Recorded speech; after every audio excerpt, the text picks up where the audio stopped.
Lucy. How does one describe Lucy? What begins as a story of a woman with an average sort of human consciousness and a short-lived boyfriend with a pretty sweet hat very quickly transforms into a film about ascension. So as always, spoiler alert, and let's get into it. The idea of Lucy is the rapid escalation from a low level of consciousness and progressively moves into trying to describe what might happen if someone was to experience transcendent superconsciousness and unlock new powers that come along with it along the way. It is a commentary both on theoretical human evolution and psychedelics, actually very much psychedelics, LSD to be specific. In a way, the whole movie seems to be based around it. Allow me to explain. In the opening narrative, we see cell mitosis, followed after with a shot of Lucy, the 3.2 million year old first early human, Australopithecus, before quickly cutting to Lucy, the 25-year-old woman studying in Taipei. Before we go any further, it should be known that the ancient Lucy, the 3.2 million year old one, was named Lucy because the person who discovered it was listening to Lucy in the Sky with Diamonds by the Beatles when the discovery was made. This song today is notoriously known as a reference to LSD, the synthetic psychedelic often known for lifting one's consciousness to a more transcendent state of being, giving those who experience it lucid visions, deeper insight, and stimulating notions of spiritual expansion within. The entire film speaks about an idea of human evolution, which is very much in the similar line of thinking as 2001: A Space Odyssey, but done in a very different way, with Lucy actively going through quantum leaps in the evolutionary process throughout the film. But now we see deeper references to LSD by the fact that the entire story here is about this synthetic drug that is facilitating the evolution to happen, and all of the wisdom that she uncovers throughout this process on her way to becoming a super being, in a sense planting seeds in the human imagination about what's truly possible. This is just a bit of personal conjecture here, but my overall experience with this film was that it seemed to me like the natural outcome of what would happen if a filmmaker were to have an LSD experience and then a conversation about humans overclocking the capacity of the brain. Throw in some theoretical quantum physics and a nebulous bad guy to give us some action scenes, and bada bing, Lucy.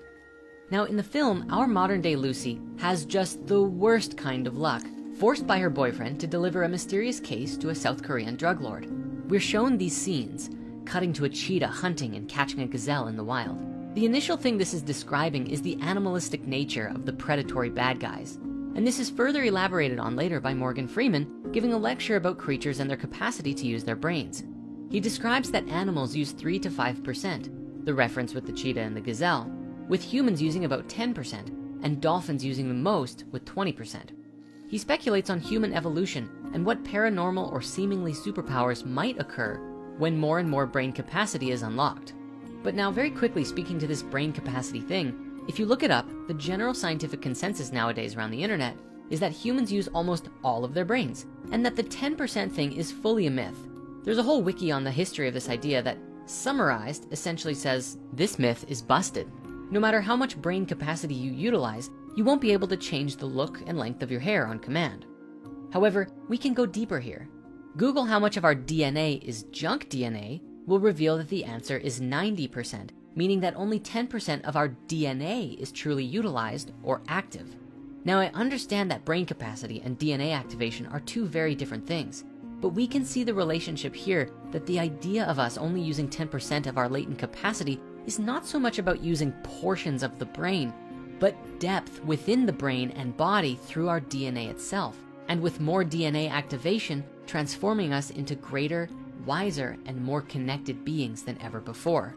So Lucy, having been newly adopted to the drug lord's extended family, has a bag of blue stuff surgically embedded in her belly and is sent off to smuggle it through an airport to some other place.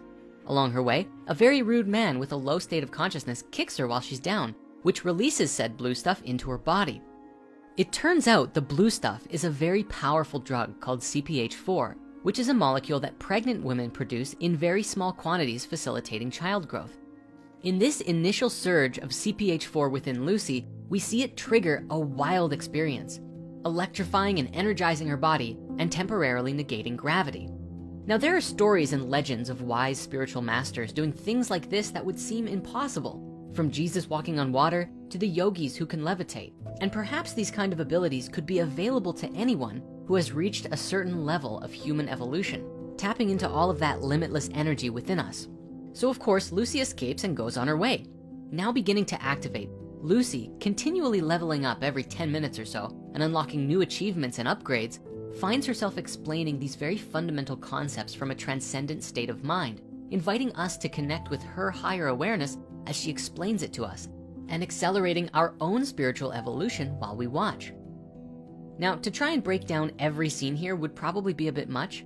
So here's a highlight reel of all of the things Lucy experiences, which sound very much like things you might hear from either quantum physicists, spiritual masters, or people who just came down from an LSD trip.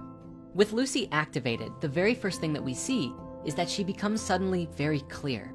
She enters into a meditative calm, despite her circumstance, and acts and behaves with a deeper knowing, a tremendous confidence to handle whatever she needs to, including breaking free of captivity.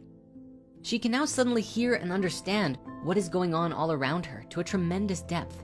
She says that she hears everything: the air, space, the vibrations, people, gravity, the rotation of the earth, the blood in her veins. She can feel her brain and the deepest parts of her memories. She feels everything because with more of this capacity comes more ability to feel. She also is soon able to see the energy of things like trees and her friend's body, and is now motivated to obtain the other blue bags, which we learn she needs to crack open her cells, unlocking the limitless energy within them.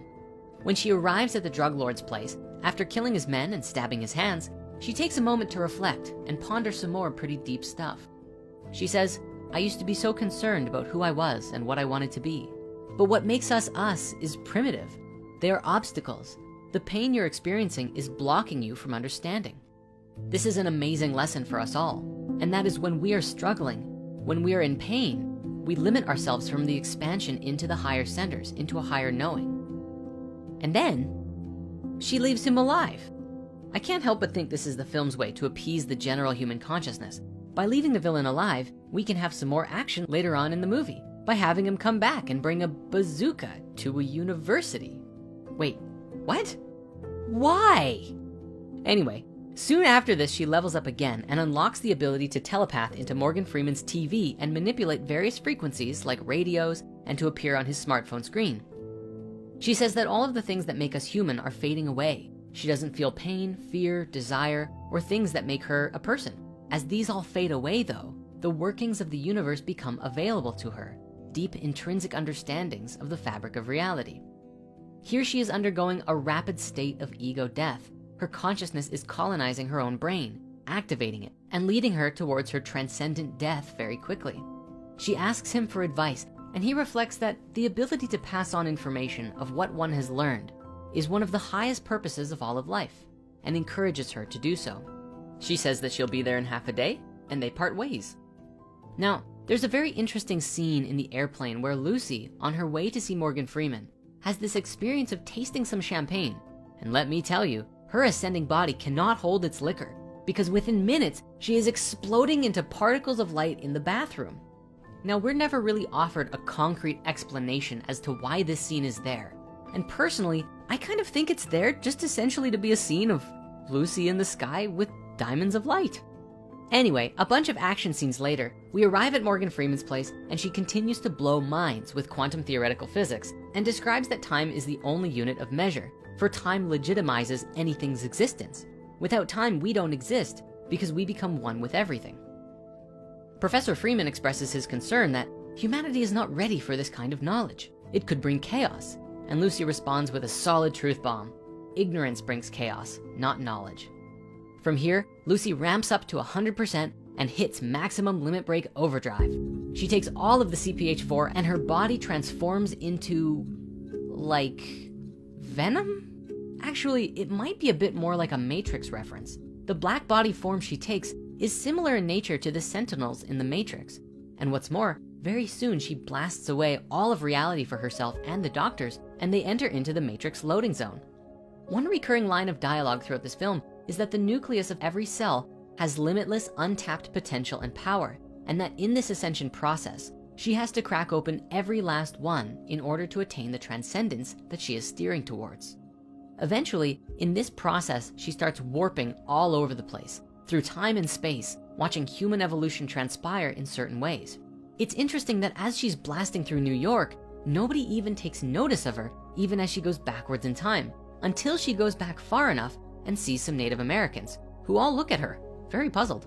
This might be a subtle commentary about how humans today are notoriously distracted and do not pay attention to what's going on nearly as much as they could. Lucy then meets the first Lucy, and when they touch, future Lucy goes back to the beginning of time and blinks out of existence. The film ends with her texting her police buddy that she is everywhere, essentially transitioned into an omnipresent consciousness that exists beyond time and space, and telling the audience, life was given to us 1 billion years ago, and now you know what to do with it. The key to this movie, I feel, is to watch it while playing with ideas in your mind of what human evolution could truly look like. Could it be possible to transcend time and space and step into alternate realities with heightened abilities, just as some ancient spiritualities discuss that we can? For most people, this movie is just a movie, but who knows? Maybe anything really is possible. Lucy is telling us that we now know what to do with the life that was given to us. Strive to evolve to the highest potential of our existence. I mean, that seems like a pretty noble thing to strive for, which is why we recently launched the 7-Day Transformation, a special week-long intensive to support you in completely evolving and transforming your life. Click the link here or in the author comments and I'll take you there right now. Thank you again so much for watching, and have yourself a beautiful day.